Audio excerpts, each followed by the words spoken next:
रवि एक पेशेवर फोटोग्राफर था जिसे रहस्यमयी और भूतिया जगहों की तस्वीरें लेने का शौक था।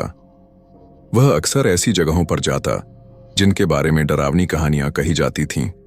एक दिन उसे अपने दोस्त विशाल से पता चला कि शहर से दूर घने जंगलों के बीच एक पुराना महल है, काल विलास महल। इस महल को लोग मौत का महल कहते थे। यह कहा जाता था कि जो भी वहां की तस्वीरें खींचता वह कुछ दिनों के भीतर अजीब परिस्थितियों में मारा जाता। रवि इन बातों को अंधविश्वास मानता था। उसने ठान लिया कि वह महल की तस्वीरें लेकर इस डर को झूठा साबित करेगा। अगली सुबह रवि अपना कैमरा लेकर महल की ओर चल पड़ा। रास्ता घने जंगलों से होकर गुजरता था।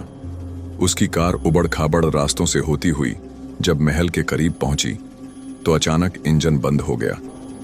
घड़ी देखी तो शाम के 6:06 बज रहे थे। महल बेहद विशाल था लेकिन जर्जर हालत में। उसके ऊंचे गुंबदों और खंडहर होती दीवारों पर बेलें उगाई थीं।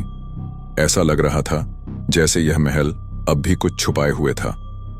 रवि ने अपने कैमरे का लेंस साफ किया और पहली तस्वीर खींची, लेकिन कैमरे की स्क्रीन पर कुछ अजीब दिखा। एक हल्की परछाई, जैसे कोई खड़ा हो। उसने इधर उधर देखा लेकिन वहां कोई नहीं था। महल के अंदर घुसते ही हवा का एक ठंडा झोंका आया। अंदर का माहौल अजीब था। फर्श पर धूल जमी थी, लेकिन ऐसा लग रहा था कि कोई हाल ही में वहां से गुजरा हो। चलते चलते रवि एक बड़े हॉल में पहुंचा। वहां एक विशाल पेंटिंग टंगी थी। पेंटिंग में एक महिला खड़ी थी जिसका चेहरा धुंधला था, लेकिन उसकी आंखें बेहद गहरी और भयानक थीं। रवि ने पेंटिंग की तस्वीर खींची। फ्लैश के साथ ही महल की बिजली झपक गई और एक अजीब सी गूंज पूरे हॉल में फैल गई। अचानक उसे ऐसा महसूस हुआ कि पेंटिंग की महिला की आंखें उसे घूर रही थीं। रवि ने अपने पूरे दौरे की तस्वीरें खींची और लौटने लगा। जैसे ही वह कार में बैठा, उसे महसूस हुआ कि कोई पीछे खड़ा है। उसने घबराकर पीछे देखा, कोई नहीं था। घर पहुंचकर उसने अपने लैपटॉप पर तस्वीरें ट्रांसफर कीं। जब उसने तस्वीरें देखीं तो उसकी रीढ़ में ठंडक दौड़ गई। हर तस्वीर में, हर कोने में एक परछाई थी। कभी यह परछाई छोटी होती, कभी लंबी, लेकिन सबसे डरावनी तस्वीर थी पेंटिंग वाली तस्वीर। उसमें महिला का चेहरा अब साफ दिख रहा था, एक भयावह चेहरा जिसकी आंखों से खून बह रहा था। रवि का दिल जोर से धड़कने लगा। तभी लैपटॉप की स्क्रीन काली हो गई और उसमें सफेद अक्षरों में कुछ लिखा था, तुमने मेरी तस्वीर ली है, अब मैं तुम्हारी जिंदगी लूंगी। रात के 3 बजे रवि की नींद खुली। कमरे में सन्नाटा था, लेकिन उसे महसूस हुआ कि कोई उसे देख रहा है।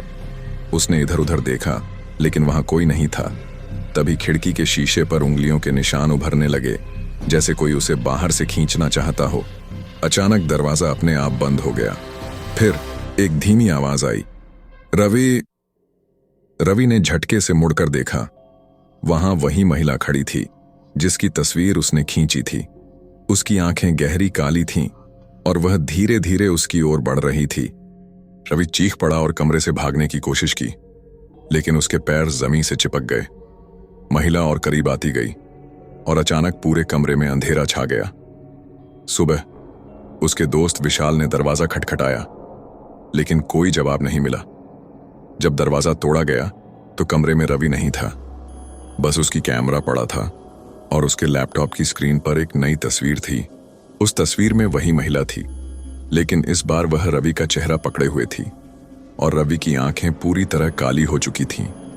रवि कभी नहीं मिला, लेकिन उसके बाद जिसने भी उसकी ली हुई तस्वीरें देखीं, उसे कुछ दिनों के भीतर वही महिला दिखने लगी और फिर वह भी गायब हो गया।